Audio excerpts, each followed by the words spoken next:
আসসালামু আলাইকুম। বাংলাদেশ জাতীয় সংসদ ত্রয়োদশ নির্বাচনের আর মাত্র 20 দিন বাকি। তো আজ আমি কথা বলতেছি গণভোট নিয়ে। আমরা আলোচনা করব আজ গণভোট কি এবং গণভোট কেন হয়। তো প্রথমে হচ্ছে যে গণভোটটা কি। গণভোট হচ্ছে যে এক ধরনের নির্বাচন। অন্যান্য নির্বাচনে প্রার্থী থাকে, কিন্তু গণভোটে হচ্ছে যে প্রার্থী থাকে না। গণভোট দিতে হয় কিছু প্রস্তাবের পক্ষে অথবা বিপক্ষে। গণভোটের হ্যাঁ বিজয়ী হলে রাষ্ট্র চালানোর পদ্ধতি সম্পূর্ণরূপে পরিবর্তিত হয়।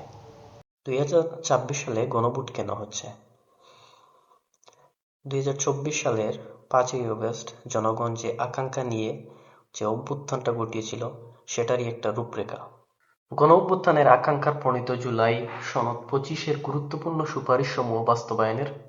গণভোটে হ্যাঁ বিজয়ী হলে সরকারি দল ইচ্ছামতো সংবিধান পরিবর্তন করতে পারবে না।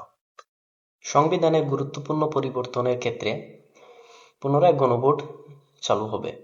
গণভোটে হ্যাঁ বিজয়ী হলে বিরোধী দল থেকে ডেপুটি স্পিকার হবেন এবং সংসদের গুরুত্বপূর্ণ কমিটি সমূহের সভাপতি নির্বাচিত হবেন। যতই মেয়াদ থাকুক, কেউ সর্বোচ্চ 10 বছরের প্রধানমন্ত্রী পদে থাকতে পারবেন না।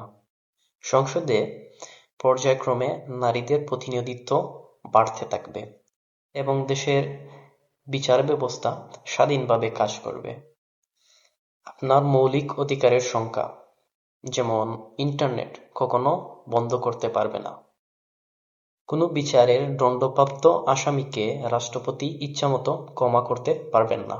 রাষ্ট্রপতি এবং প্রধানমন্ত্রীর ক্ষমতার মধ্যে ভারসাম্য থাকবে। রাষ্ট্রভাষা বাংলা মর্যাদার পাশাপাশি অন্যান্য জাতিগোষ্ঠীর ভাষার সাংবিধানিক মর্যাদা পাবে।